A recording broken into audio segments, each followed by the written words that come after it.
बाटो बनाइदिनु पर्यो भनेर तपाईहरुले माग गरेर आउनु पर्दैन।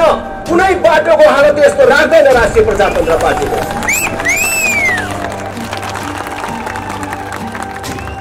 यो कांग्रेस एमाले माओवादी भन्ने पार्टीले देशको लागि गरेको यो चाहिँ काम छ है, यो चाहिँ देशले हुँदैन भन्ने कुनै कुरा छ? एउटा कुनै कुरा छ? कोही कांग्रेसी, कोही एमाले, कोही माओवादी जनेहरू आएर नराएर म भन्छु भनेर यहाँ उभिएर भन्न सक्ने ताकत राख्नुहुन्छ? कोही छ? यो त गरेको छ है कांग्रेसले, यो त बिर्सिनु हुँदैन भन्ने कुनै कुरा छ? एकचोटि राष्ट्रिय प्रजातन्त्र पार्टीलाई दिनुहोस्। बाटो बनाइदिनु पर्यो भनेर तपाईहरुले माग गरेर आउनु पर्दैन।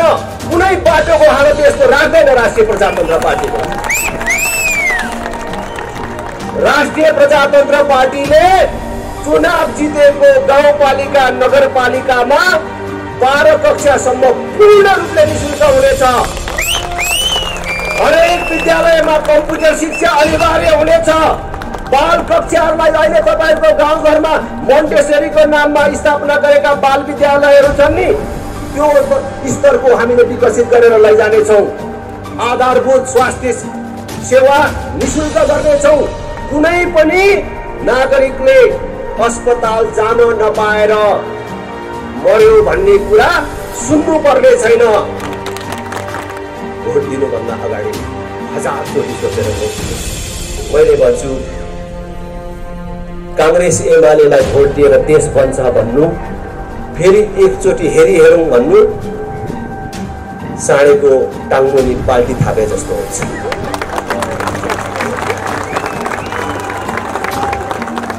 साँडेको टाङ्गोनी बाल्टी थापेर दुध आउँछ?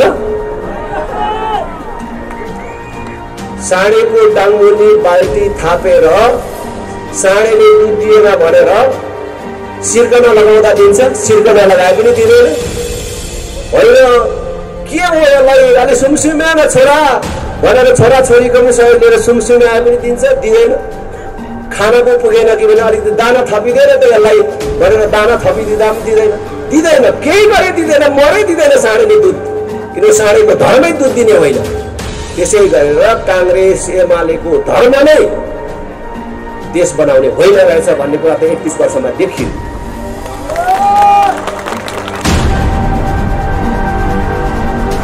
प्रजातन्त्र पार्टीका प्रति एउटा विश्वास पैदा भएको छ। आम नेपाली जनताले 31 वर्षदेखि कांग्रेस एमाले माओवादीले प्रजातन्त्र लोकतन्त्र गणतन्त्र भन्दै जसरी बन्धक बनाएर राख्यो, त्यो बन्धकबाट मुक्त गराउन सक्ने शक्ति राष्ट्रिय प्रजातन्त्र पार्टी हुन सक्छ भनेर जुन विश्वासको नजरले हेर्न थालेको छ, त्यो पार्टीको अध्यक्षको हैसियतले, त्यो पार्टीको नेताको हैसियतले म तपाईहरु सबलाई विश्वास दिलाउन चाहन्छु कि तपाईहरुको विश्वासमा एक दिन होइन, एक क्षण पनि शंका पैदा हुने, तपाईको विश्वासमा कुठाराघात हुने, तपाईको विश्वासमा तुषारापात गर्ने काम हामीबाट हुने छैन।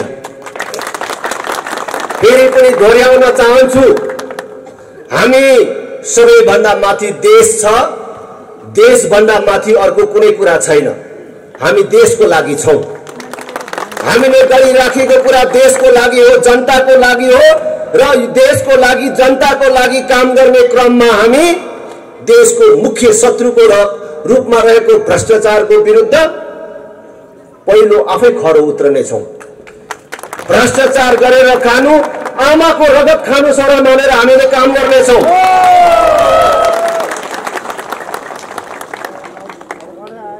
म धेरै कुरा भन्न चाहन्न। तपाईहरुले 31 वर्षदेखि भन्नलाई अलग अलग पार्टी भनिएका तर एउटै चरित्रका पार्टीहरुको कुशासन बिहोरी राख्नु भएको छ। कांग्रेस एमाले माओवादी भन्दाखेरि अलग पार्टी जस्तो देखिने, अलग अलग अफिस छ, अलग अलग साइनबोर्ड छ, मारामारै पनि गर्छन्। तर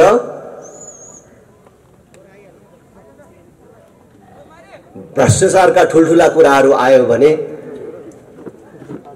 सबै पार्टीको नाम एकै ठाउँ जोडिन्छ।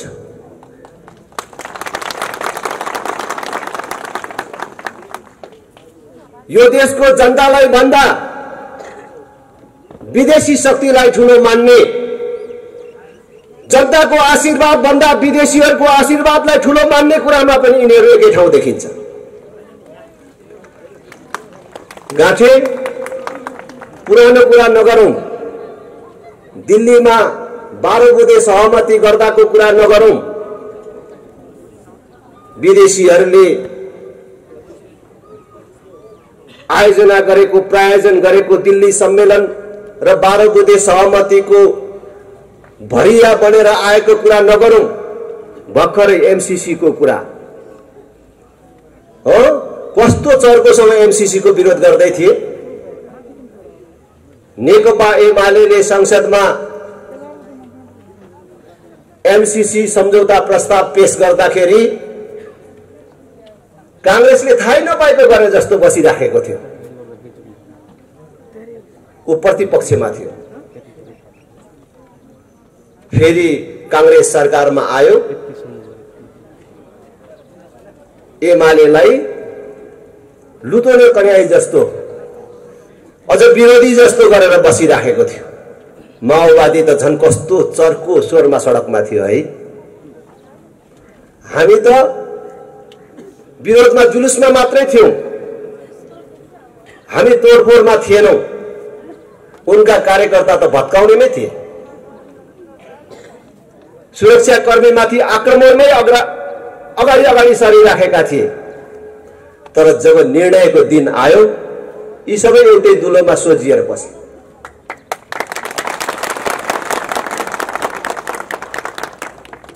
इनका सब क्रियाकलापले देखिन्छ यिनीहरूको नाम अलग हो, साइनबोर्ड अलग हो, अफिस अलग हो, तर यिनीहरू एक सिक्काका दुई पाटाहरू हुन्। मैले बुझ्नको लागि सिक्का पाटा भन्यो भने सबै मान्छेले बुझ्दिदैन। बल्ल बल्ल भेटेको बुझ्ने गरी भन्नु पर्यो। यो हात हेर्यो भने उतापट्टिबाट देख्नेले धर्कै धर्का रहेछ हात भनेको भन्ने बुझ्छ। यता पछाडिबाट हेर्नेले छालै छाला रहेछ हात भनेको बुझ्छ। तर यताबाट हेरे पनि, यताबाट हेरे पनि, यो छाला हेरे पनि, यो धर्का हेरे पनि हात त हातै हो नि। त्यसकारणले कांग्रेस एमाले भन्नु एक सिक्काका दुई पाटाहरू हुन्। यी अलग पार्टी होइनन्। देशमा आज जुन बेरोजगारी छ, जुन महँगी छ, जुन अव्यवस्था र अविकसितता छ र जुन ढंगले देशको गौरव र इज्जत प्रतिष्ठा गुमेको छ, त्यसका लागि यिनीहरू सबै समान जिम्मेवार छन्। यो देशको यो स्थिति ल्याउनमा यिनीहरू बराबर जिम्मेवार छन्। त्यसकारण मैले तपाईहरुलाई भन्छु, कांग्रेसको विकल्प एमाले होइन, एमालेको विकल्प माओवादी अथवा माओवादीको विकल्प कांग्रेस होइन। अब कांग्रेस एमाले माओवादीको विकल्प राष्ट्रिय प्रजातन्त्र पार्टी हो। धेरै भो देशले दुःख पाएको, जनताले दुःख पाएको, संसारमा 16-17 वटा मात्रै देश भएको बेला नेपाल भन्ने देश थियो। जुन बेला नेपाल भन्ने देश थियो, त्यस बेला अहिलेको भारत बनेको थिएन, अमेरिका बनेको थिएन। भारत भन्दा, अमेरिका भन्दा जेठो विश्वको यो प्राचीन देश आज कसरी मागी खानेहरूको देश भयो? आज किन उनीहरूका अगाडि हामी हात थापी खाने भयौं? 31 वर्ष भयो त कांग्रेसहरूले, एमालेहरूले, माओवादीहरूले प्रजातन्त्र, लोकतन्त्र, गणतन्त्रको नाममा देशमा शासन चलाएको। आज यिनीहरूको कार्यकालमा 1000 मान्छेले एकै ठाउँ काम गर्न पाउने एउटा उद्योग धन्दाको स्थापना गर्न सके? हैन। आज देश पूर्ण रूपले बेरोजगार उत्पादन गर्ने कारखानामा परिणत भएको छ। हामीले भनेको होइन, उनीहरू भन्छन्। 50 लाख भन्दा बेसी युवकहरू वैदेशिक रोजगारीमा छन्। जुन देशको जनसङ्ख्या 3 करोड पुगेको छैन, त्यो देशको 18 वर्ष उमेर पूरा गरेको, 50 वर्ष ननागेको, डाक्टरले जाँच्दाखेरि शरीरमा कुनै रोग नदेखिएको 50औं लाख युवकहरू वैदेशिक रोजगारीमा छन् भने देशको अवस्था के होला? कल्पना गर्नुहोस्। आज छोरा जन्मायो, बढायो, अरबियनको नोकर हुन पठायो। आमाको काख छोडेर, बिहे गरेको भोलिपल्ट श्रीमती छोडेर, धेरै पैसा कमाउनको लागि होइन, केवल परिवार पाल्नको लागि देश छोड्न बाध्य बनाउने व्यवस्था कसले ल्यायो? यसको जिम्मेवार को हुन्? के राजालाई गाली गरेर, हिन्दू राष्ट्रलाई गाली गरेर अब यिनीहरूले मुक्ति पाउँछन्, छुट पाउँछन्?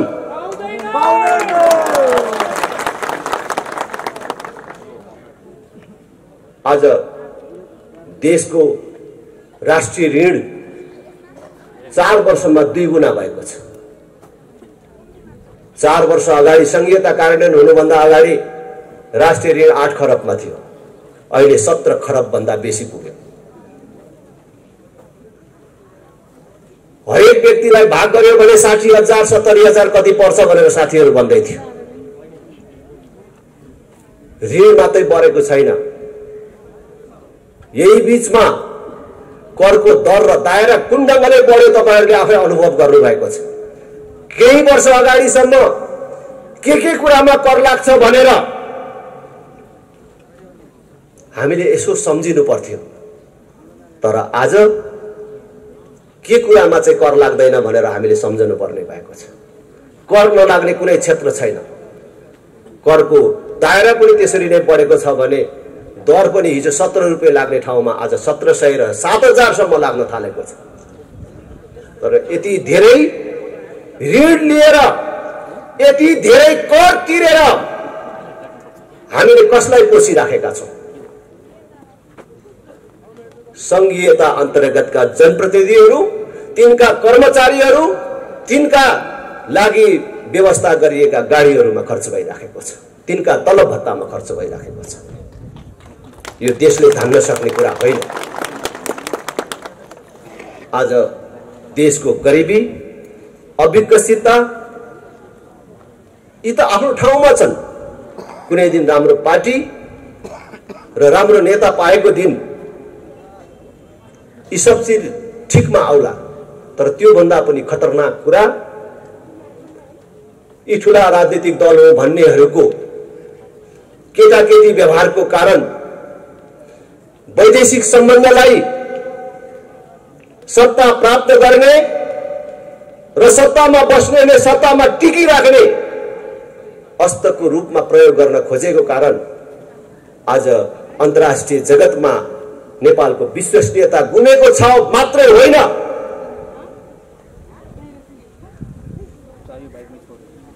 ठूला शक्ति राष्ट्रहरू प्रतिस्पर्धा गर्दै अहिले नेपालमा प्रत्यक्ष रूपले अरनखटन सुरु गरेका छन्। यस प्रकारको अवस्था नेपालले कहिले बिहोर्नु परेको छैन, तर थिएन। यो हाम्रो जस्तो देशका लागि सामान्य कुरा होइन। त्यसैले मैले सबै दिदीबहिनी दाजुभाइहरूलाई अनुरोध गर्न चाहन्छु, आग्रह गर्न चाहन्छु, अब मेरो बाउको पार्टी हो, बाजेको पार्टी हो, मैले यति लेबी तिरेको पार्टी हो, यति सहयोग गरेको पार्टी हो भनेर यिनै कांग्रेस, एमाले, माओवादीलाई भोट दिनु भनेको आफू मात्रै समाप्त हुने होइन, आफ्नो भावी सन्ततिको र देशको भविष्य समेत समाप्त गर्ने काममा सहभागी हुनु हो। राष्ट्रका प्रति अपराध गर्नु हो, भावी सन्ततिका प्रति अपराध गर्नु हो। त्यसैले त्यो अपराधबाट मुक्त हुनको लागि पनि हामीले यिनको विकल्प खोज्ने समय आएको छ। अब यो बाटो बनेन, विकास भएन, शिक्षा स्वास्थ्य जस्तो आधारभूत कुराहरूमा समेत हामीले राज्यबाट सुविधा प्राप्त गर्न सकेनौं भनेर गुनासो गर्ने होइन। अब हामीले हिजो गरेको गल्ती हाम्रो हातले नै सच्याउनु पर्छ। मैले जहाँ जाँदा पनि भन्छु, कांग्रेस एमाले माओवादीका साथीहरूलाई भन्छु, देश बनेन भनेर गुनासो गर्ने अनि देश बिगार्ने तिनै पार्टीलाई भोट दिइराख्ने अनि देश कसरी बन्छ? नेताहरू जति दोषी छन्, नेताहरूलाई बिगार्न र यो देशलाई बर्बाद गर्नमा कांग्रेस एमाले माओवादीलाई भोट दिने हात पनि त्यतिकै दोषी छ। त्यसकारण हामीले माओवादीले जस्तो ठीक भएन भनेर अब बन्दुक बोक्नुपर्छ,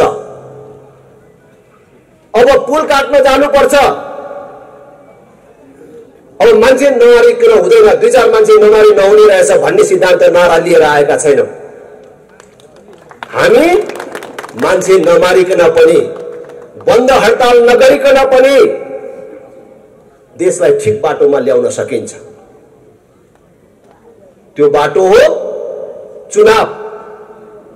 नेताले गल्ती गर्यो भनेर जुत्ताको माला लाउने, बाटो छेक्ने कालो मसो दलले कुटपिट गर्ने होइन। आउने चुनावमा तिनलाई भोट नदिएर हराएर देखाउनु पर्छ भन्ने मन्त्र लिएर आएका छौं, सजिलो बाटो लिएर आएका छौं, कसैले कष्ट नउठाइकन सरल ढंगले देश बनाउने उपाय लिएर आएका छौं। हेर्नुस्, भोट दिने भन्ने कुरा छोरी दिने भन्दा पनि ठूलो कुरा हो।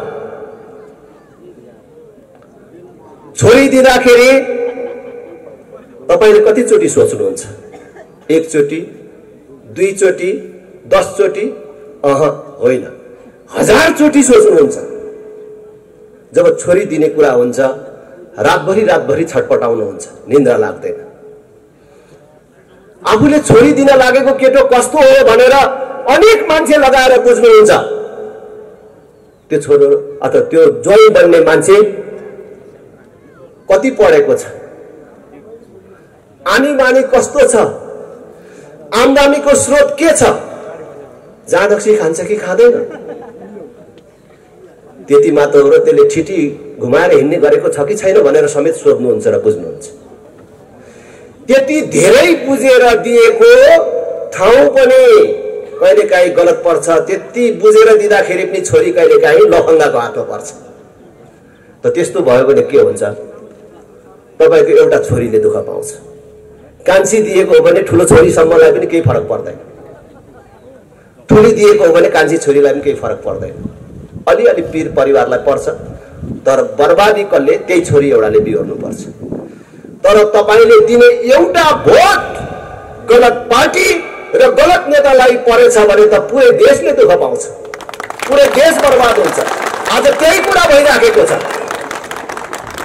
भोट दिनुभन्दा अगाडि 1000 चोटी सोचेर भोट दिनुस्। आज राष्ट्रिय प्रजातन्त्र पार्टी राष्ट्र संस्था स्थापना गर्ने, सर्वधर्म समभाव, पूर्ण धार्मिक स्वतन्त्रता सहितको सनातन धर्म सापेक्ष हिन्दू राष्ट्र स्थापना गर्ने, यो दुईटा नारा मात्र लिएर आएको छैन। राष्ट्र संस्था र हिन्दू राष्ट्र कुनै व्यक्तिलाई राजा बनाउने र कुनै जात विशेषले मान्ने धर्म स्थापित गर्ने कुरा मात्र होइन, नेपालको स्थायित्वको आधार हो। राष्ट्र संस्था र हिन्दू राष्ट्र भएपछि देश स्थायी बन्छ, शान्ति स्थिरता कायम हुन्छ अनि त्यसको जगमा जनताको प्रतिनिधिहरूले देश बनाउने हो। देश बनाउने योजना सहित हामी आएका छौँ। हामी राजा ल्याउने, हिन्दू राष्ट्र ल्याउने मात्र होइन, देश बनाउने, जनतालाई सुखी र समृद्ध बनाउने संकल्पका साथ आएका छौँ। एक पटक राष्ट्रिय प्रजातन्त्र पार्टीलाई हेर्नुहोस्, त्यसपछि तपाईले आफै पटक पटक हेर्नुहुनेछ। सधैँको लागि तपाईले राष्ट्रिय प्रजातन्त्र पार्टीलाई अनि हेर्नुहुनेछ। एकचोटि हामीलाई हेर्नुहोस्। आज म यहाँ आउँदा म त छक्क परे। काठमाडौँ उपत्यकाको एउटा महत्त्वपूर्ण जिल्ला भक्तपुर,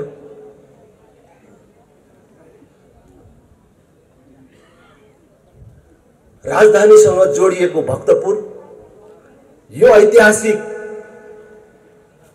नगरी चाङ्गु नारायणको बाटोको यो हाल देखेर म छक्क परे। ओ पण्डितजी कता भो हुनुहुन्थ्यो युवा पण्डितजी? खाण्डप्रस्थ तपाईँलाई थाहा छ?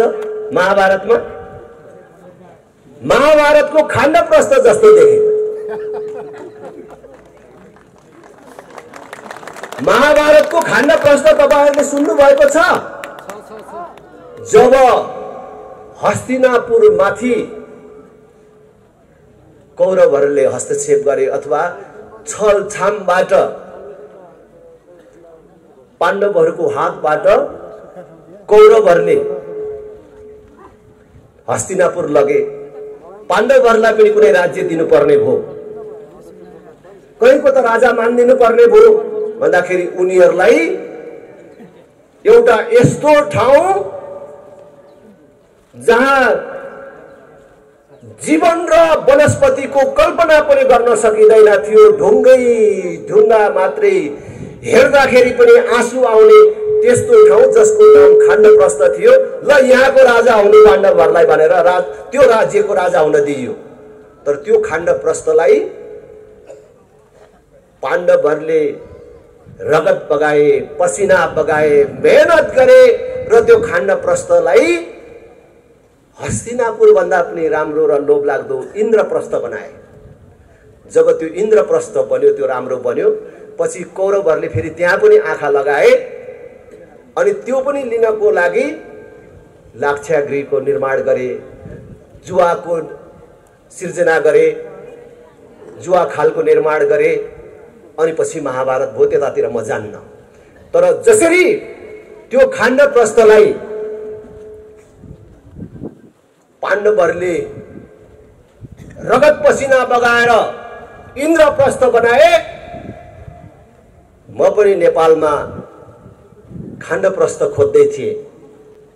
खत्तम नगरपालिका, बन्नै नसकेको नगरपालिका, गाउँपालिका कहाँ छ? त्यही गाउँपालिका नगरपालिका माग्नु पर्यो योचोटि राप्रपाले र त्यो खाण्डप्रस्थलाई इन्द्रप्रस्थ बनाएर देखाइदिनु पर्यो भनेर खोज्दै थिएँ। आज आएर देखेँ मैले यहाँ चाङ्गु नारायण। एकचोटि राष्ट्रिय प्रजातन्त्र पार्टीलाई दिनुहोस्, बाटो बनाइदिनु पर्यो भनेर तपाईहरुले माग गरेर आउनु पर्दैन। कुनै बाटोको हालत यस्तो राख्दैन राष्ट्रिय प्रजातन्त्र पार्टीले। राष्ट्रिय प्रजातन्त्र पार्टीले चुनाव जितेको गाउँपालिका नगरपालिकामा 12 कक्षासम्म पूर्ण रूपले निशुल्क हुनेछ। हरेक विद्यालयमा कम्प्युटर शिक्षा अनिवार्य हुनेछ। बाल कक्षाहरूलाई अहिले तपाईहरुको गाउँघरमा मोन्टेसरीको नाममा स्थापना गरेका बाल विद्यालयहरू छन् नि, त्यो स्तरको हामीले विकसित गरेर लैजानेछौँ। आधारभूत स्वास्थ्य सेवा निशुल्क गर्नेछौँ। कुनै पनि नागरिकले अस्पताल जान नपाएर मर्यो भन्ने कुरा सुन्नु पर्ने छैन। भौतिक पूर्वाधारको कुरा मैले भनिसके। नमुना लायक काम गरेर देखाउँछौँ। थोरै पैसाले कसरी यत्रो बाटो बनाए, यत्रा पुल कल्भर्टहरू बने, यति धेरै सामुदायिक भवनहरू कसरी बने भनेर कांग्रेस एमाले माओवादीले जितेका मानिस ठाउँका मानिसहरू हेर्न आउने गरी बनाउँछौँ। हामीले ज्येष्ठ नागरिकहरूको लागि, बालकहरूको लागि, महिलाहरूका लागि हामीले हेर्न लायक र नमुना लायक योजनाहरू ल्याउँछौँ। त्यसकारण एकचोटि राष्ट्रिय प्रजातन्त्र पार्टीलाई साथ दिनुहोस् र यो चाङ्गु नारायण राष्ट्रिय प्रजातन्त्र पार्टीलाई एकचोटि दिनुहोस् भन्ने म अपिल गर्न चाहन्छु।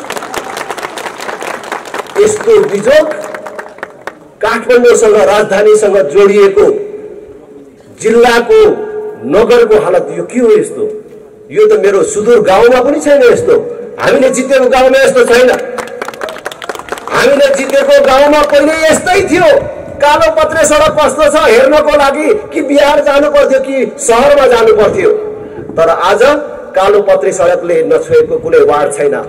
हाम्रो गाउँका छोराछोरीहरूले 12 कक्षासम्म निशुल्क पढ्न पाउँछन्। हरेक नागरिकका छोराछोरीले दिनमा 1 घण्टी कम्प्युटरसँग खेल्न पाउँछन्।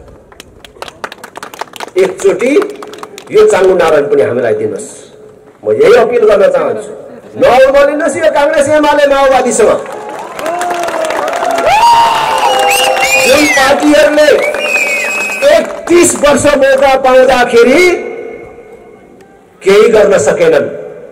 ल त तपाईँ राप्रपा भएर होइन, कांग्रेस एमाले माओवादी पनि भएर होइन, एउटा नागरिक भएर एकछिन आँखा चिम्म गरेर छातीमा हात राखेर सम्झनुहोस् त। यो 31 वर्षमा यो 2046 सालदेखि यहाँसम्म आइपुग्दाखेरि यो कांग्रेस एमाले माओवादी भन्ने पार्टीले देशको लागि गरेको यो चाहिँ काम छ है, यो चाहिँ बिर्सनु हुँदैन भन्ने कुनै कुरा छ? एउटा कुनै कुरा छ?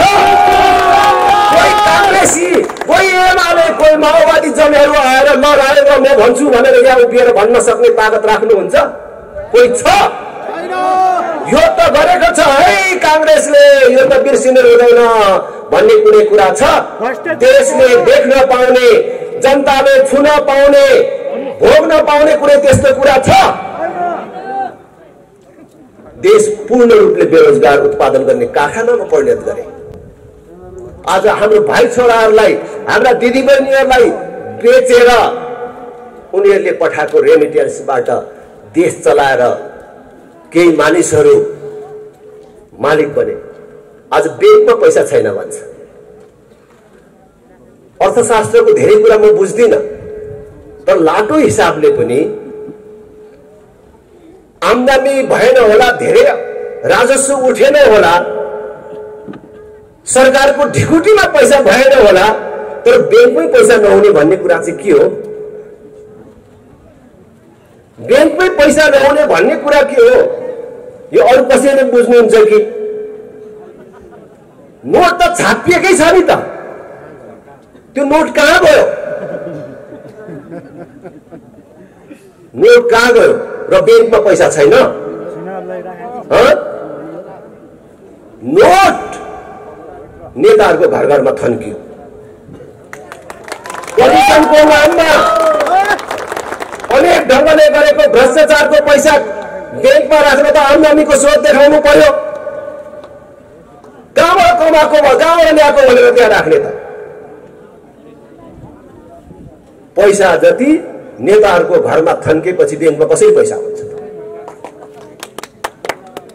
आज तपाईँको ठुल्ठुलो चेक साटिँदैन भन्छ,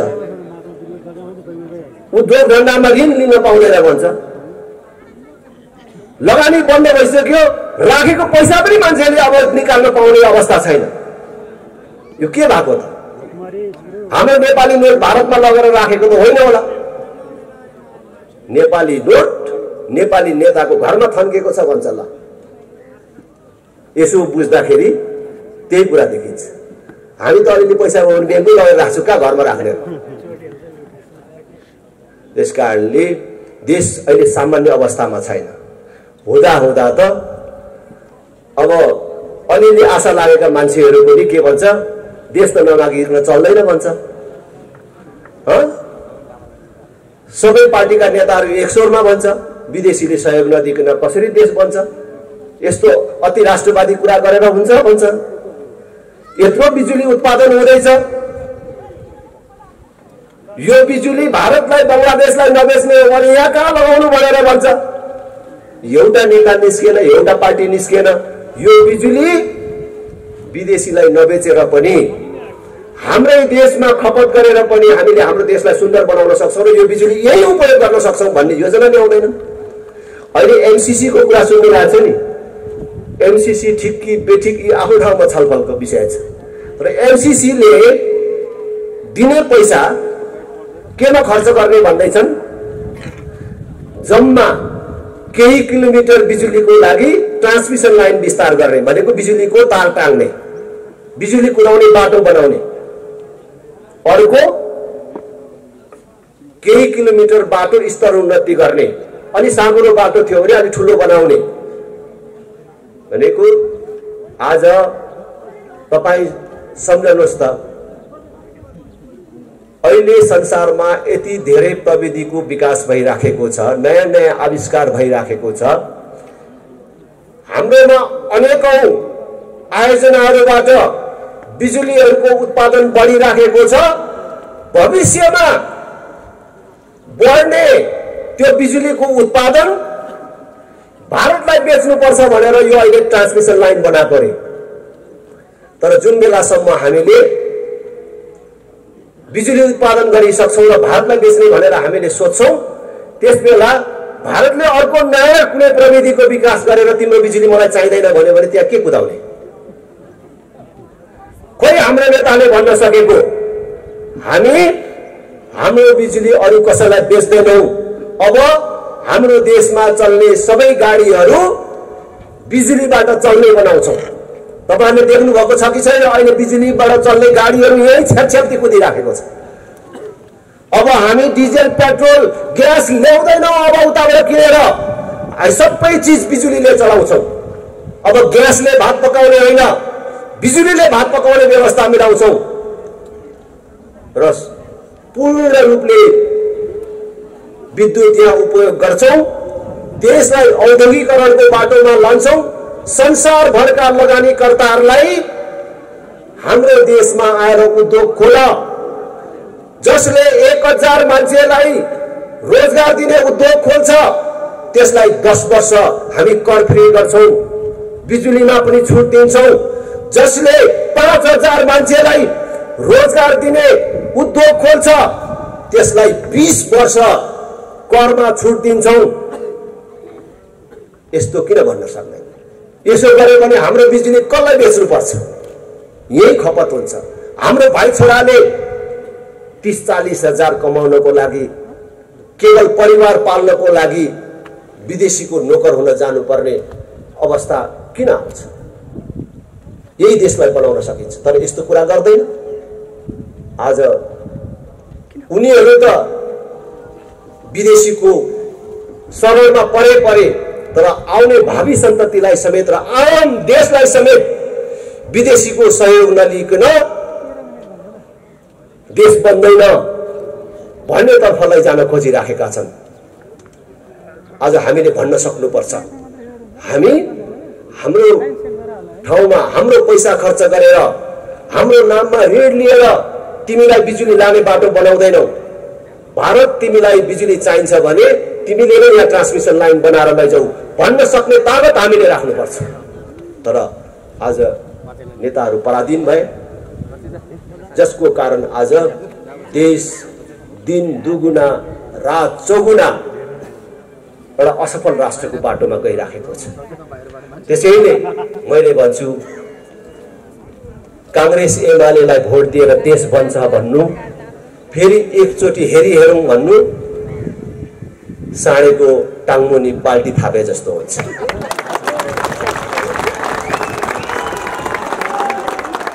साँडेको टाङमुनि बाल्टी थापेर दुध आउँछ? साँडेको टाङमुनि बाल्टी थापेर साँडेले दुध दिएन भनेर सिर्कना लगाउँदा दिन्छ? सिर्कना लगाए पनि दिँदैन। होइन, के हो यसलाई अलि सुमसुम्या न छोरा भनेर छोरा छोरीको पनि सहयोग लिएर सुमसुम्याए पनि दिँदैन। खाना पो पुगेन कि भने अलिकति दाना थपिदिएर त यसलाई भनेर दाना थपिदिँदा पनि दिँदैन। केही गरे दिँदैन, मरै दिँदैन साँडेले दुध, किनभने साँडेको धर्मै दुध दिने होइन। त्यसै गरेर कांग्रेस एमालेको धर्म नै देश बनाउने होइन रहेछ भन्ने कुरा त 31 वर्षमा देखियो। त्यसकारण अब जनता जाग्ने बेला आयो।